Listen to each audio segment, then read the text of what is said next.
There are new changes for Chase Aeroplan cardholders that are going to put it on par with a Chase Sapphire Reserve in some aspects. The Bank of America Alaska Airlines cards are getting some major changes, and we've got a couple of interesting stories, one involving airline etiquette and another one about lost luggage. We need your feedback on all this, and I hope you enjoy this episode. This is the Weekly Pointers News Update. These episodes come out every Sunday evening, and my goal is to catch you up on all the news that you may have missed regarding credit cards, points and miles, travel, money, finance, and everything in between. It's super simple to follow along. The topics are on one side of the screen. There's a timer down below and timestamps down in the description below. It couldn't be any easier. I'm Brandon Boyd with The Brandon Boyd Show. If you do find this video helpful or mildly entertaining, don't forget to be awesome. Give me a big thumbs up on the video and subscribe to the channel. Hit the bell notifications for alerts. If you are in the market for a new credit card mentioned in today's video, or any card for that matter, make sure you apply using the referral link down in the description below. When you apply using that referral link, it greatly helps support the channel, and I can't thank you all enough for doing that so far. We've got a lot of fun stories to cover today. If you're ready,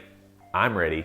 Let's go. Chase Aeroplan cardholders are going to get a nice benefit that looks very similar to what the Chase Sapphire Reserve is offering. This started January 13th of 2023, and this is for Chase Aeroplan cardholders using the Pay Yourself Back feature. Now you'll be able to pay yourself back using miles towards travel purchases at a rate of 1.25 cents per point. And if you're familiar with Chase, you know that Chase is pretty liberal in their definition of travel expenditures, and I'll put that list up on the screen so you can see that right now. And 1.25 cents per point puts it right on par with the Chase Sapphire Reserve, who recently lowered their pay yourself back option from 1.5 cents per point to 1.25 cents per point. So for a card that's got a $95 annual fee, it's a much better way to get 1.25 cents per point as opposed to paying $550 for the Sapphire Reserve. Of course, the Sapphire Reserve has a lot of other features as well that make it worth having. But let me know what you think about this, especially if you are a frequent traveler. Does this impact your decision on what you keep in your wallet? Has the news of the Sapphire Reserve changing from 1.5 to 1.25 made a difference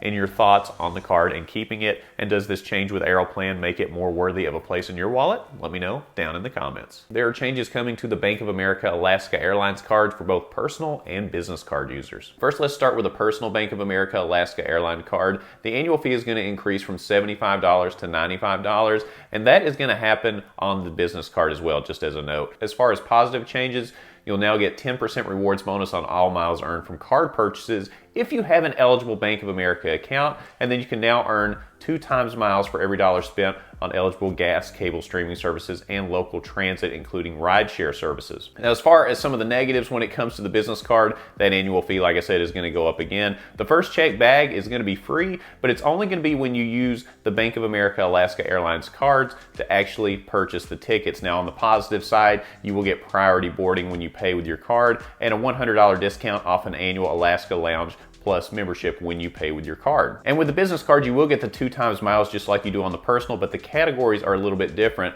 It's 2 times miles on gas, local transit, including rideshare and shipping. I'm a fan of both of these cards, and usually there's an increased welcome offer at some point throughout the year, so keep your eye on that. We'll of course let you know when those come around. But does this impact your decision on getting either the personal or the business card? Let me know what you're thinking down in the comments below. If you've watched this channel long enough, you know that I like to travel quite a bit, and when I go through the airport, nothing gets me more excited than when I see that it has Clear as an option to get through airport security. I love Clear. It's a great service, and you can watch my videos on that. I'll put some of those down in the description below so you can get a review on exactly what that is. And if you're familiar with Clear, you also know that you will get discounts through Delta, United, and some other ways as well if you're a military member, student, and a plethora of other ways. But according to rumors, if you're getting a Delta or United discount, it may get a little bit more expensive for you. According to rumors, this is due to take place February 1st, 2023, and it looks like Platinum, Gold, and Silver or American Express card holders will see an increase in the price from $109 to $149. No status card holders will see an increase from $119 to $179,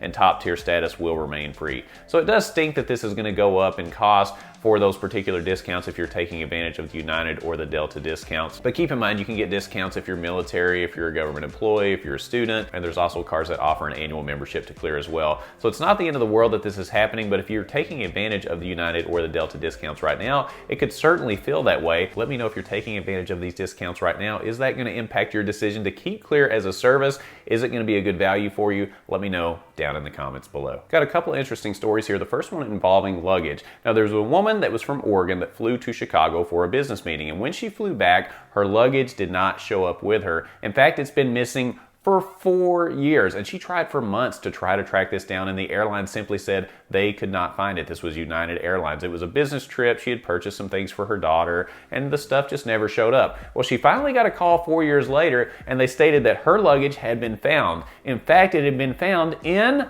Honduras. That's right, her luggage showed up in Honduras. Very interesting place to say the least, because her travels didn't involve anything with international travel. So I don't know how it ended up in Honduras, but that is where it's at. When the luggage finally got delivered, the woman was a little bit leery to bring it inside of her house immediately because she had no clue where it had gone over the last 4 years, and she was worried about viruses, bacteria, disease, anything. Who knows where this thing had been? Long story short, she finally got it, and when she opened up the luggage, she said it felt like Christmas, and it reminded her of that trip and all the things she had purchased for her daughter when she opened up the suitcase. Kind of a crazy story, but this brings me to a good question, and that is, what is the craziest luggage story that you've ever had? Have you ever had luggage that's just completely disappeared, or that's been gone for several years and then finally shown up? I know when we traveled last year, when my luggage came out into the baggage claim area, it came out of the luggage chute, and my suitcase was completely wide open. Like my clothes and my shoes were falling out of the suitcase. It was a really weird scenario. I'd never experienced anything like that. If you've had any weird experiences with suitcases, luggage, or anything like that, let us all know down in the comments, because I would love to hear about it. And when it comes to airline etiquette, there are all kinds of different stories and scenarios that we come across, right? Should you lean back in your seat? Should you not? Should you eat smelly food on a plane? Should you be considerate of other people when you bring certain foods on a plane? Well, I've got another one for you today. A recent TikTok video showed a user sitting in the window seat trying to close the shade in order to get some shut-eye because he was on a very early morning flight. However, the woman sitting in the row behind him kept reaching her hand up around his seat and tried to lift the shade up on the window because she liked the light coming in. So this begs the question, does that man have the right to that window to do whatever he wishes with it because he's sitting in the window seat? Does the woman behind him have any claim to it? Do the people in the middle or the aisle seats have any claim to that window? Have you ever been in a scenario where you've been in a window seat and somebody's asked you to open or close it and you did or didn't want to? I'm curious to hear what you have to say about this, because this opens up an entire can of worms revolving around window seats, and I want to know what you have to think. What would you have done if somebody would have reached up around your seat and tried to manipulate the window or the shade where you were sitting? If you've experienced that, let me know. I'd love to hear about it. And if you're familiar with the weekly Pointers news update, you know I like to end the show on a good food deal, and this week is no exception. This week we are going to Wendy's, and right now through December 31st, 2023, you can pick up a Frosty keychain from Wendy's either in the store or in the app, and each time you make a purchase in store or in the app, you will show that keychain tag and you will get a free Junior Frosty all year long, right? All the way through December 31st, 2023. This is a great value, especially if you're already at your wit's end trying to hit your New Year's resolution of getting in shape. Just go eat a bunch of Wendy's Frosties and enjoy yourself and enjoy the steal. This was a very fun show. We covered a wide range of topics. We talked about changes to the Pay Yourself Back feature for Chase Aeroplan card holders, changes to the Bank of America Alaska Airlines cards, and we talked about a couple of interesting stories, one involving luggage and one involving airline etiquette. I'm always interested in the airline etiquette responses that I get from you guys. They're always very fun and always very interesting. Keep in mind, if you have any tips, tricks, pointers, or anything like that you want to leave those down in the comments below, because that will help a lot of people out, especially those that are new to Points and Miles that are watching the channel. If you are interested in any cards mentioned in today's video, or any card for that matter, make sure you apply using my referral link down in the description below. That really helps support the channel when you do so, and I can't thank you enough for doing that so far. If you found this video helpful or mildly entertaining, don't forget to be awesome. Give me a big thumbs up on the video. Subscribe to the channel, hit the bell notifications for alerts, and when you click on the Brandon Boyd Show, click, click, click, you're gonna get the latest information on credit cards, points and miles, travel, money, finance, free Frosties, and everything in between. And I look forward to seeing you on the next episode. We'll see you soon.